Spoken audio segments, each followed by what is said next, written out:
Hey guys, I'm Chris Buck and a very warm welcome to Friday Fretworks, and this week we're taking a look at arguably one of the rarest guitars Gibson have ever produced, with only 150 of them having been known to have been made. And that number has now dropped at the very least to 149 after Dave Grohl sacrificed one to the gods of rock in the Foo Fighters video for Shame Shame. We're of course talking about a Shinichi Ubukata ES355. And in case you're wondering, I had a fight with a ladder and lost.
So what is a Shinichi Ubukata ES355?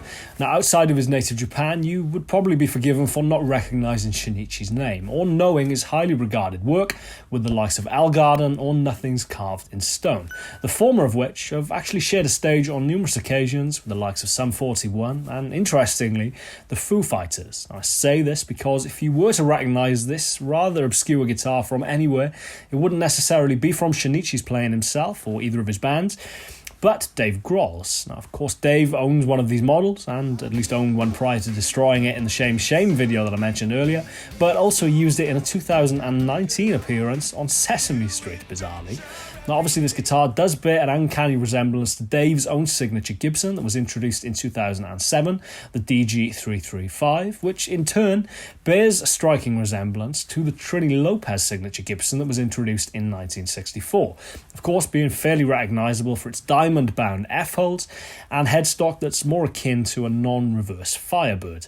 Now, by comparison, the Shinichi Ubukata signature model that was introduced in 2017 takes its inspiration not only from the Trini Lopez model, but Gibson's famed 355, which, to quote their promotional catalogue, calls it a magnificent jazz guitar that reflects all the beauty and skill of the guitar maker's art. Then Gibson president Ted McCarthy was since a little bit more candid in his description of the 355, referring to it as a dressed-up version of the cheaper ES335, infinitely the more popular of the two Gibson models in the long run. The 355 came with an ebony fingerboard, pearl block inlays, extra binding, gold-plated hardware, and for an extra $50 at the time, Gibson's new innovative Varitone circuit. Now, still to this day, there is a level of ambiguity and confusion over what a Varitone circuit actually actually is. And to be honest, if it wasn't for its association with the likes of B.B. King and Freddie King, it probably would have gone the way of the dodo. Gibson's own website actually refers to it as a period feature in one place I found. Now, in essence, Varitone is a rotary notch filter that employs 6 different capacitors that are mounted under the switch, each of which removes various frequency ranges. Now, instead of trying to describe how it sounds, it's probably best just to show you.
So what is my fascination with this Ubukata 355?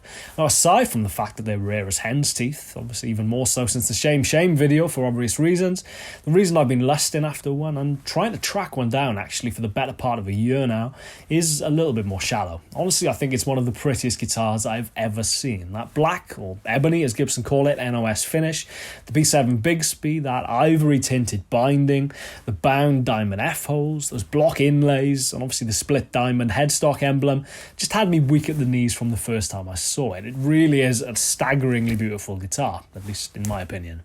Now, there's so little information actually available about these guitars online that despite trying to track one down for the best part of a year, as I said, that year has primarily been spent just looking at photos of them that I found online from people who do own one.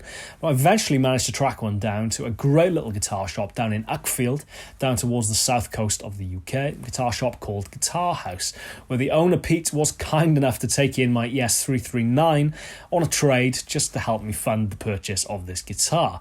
That guitar, I do believe, is still for sale in his shop, should you be interested in it. Aside from looking pretty cool, it also sounds incredible, which is helpful for an electric guitar, and I put this down in large part to the MHS, or Memphis Historic Spec, humbuckers that the guitar comes with as stock. Now, I've done a fair amount of reading around the MHS humbuckers prior to getting this guitar, and unsurprisingly, in much the same way that the classic 57s, the burst buckers, the custom buckers all were before, they're Gibson's latest take, or one of their latest takes, on that PAF magic. Now, comparatively to the classic 57s that are in my Orville by Gibson 335, they definitely feel lower output. I've not taken any readings from them, but they are undoubtedly pokier in the mid-range with an infinitely more pronounced high-end sparkle, which, in my experience anyway, is a lot more kin to that sound of a PAF. Reportedly, they're not wax potted, and again, reportedly from what I've read online, there is an offset in the coil windings, which again alludes to Gibson making fairly large steps forward in regard to period accuracy of those original PAFs. And honestly, I wouldn't hesitate to say these are the best PAF-inspired humbuckers that I've heard that Gibson have made in any Gibson guitar in recent memory, which is really encouraging. Now, I'm going to play you out now, but as ever, thank you very much for watching. Please stick around, hit that bell icon, subscribe, and I won't see you next week for another episode of Friday Fretworks, but for those who enjoyed the recent first single from Cardinal Black, there is something coming next Friday that you may enjoy. As ever, I'm Chris Buck, and I shall see you soon.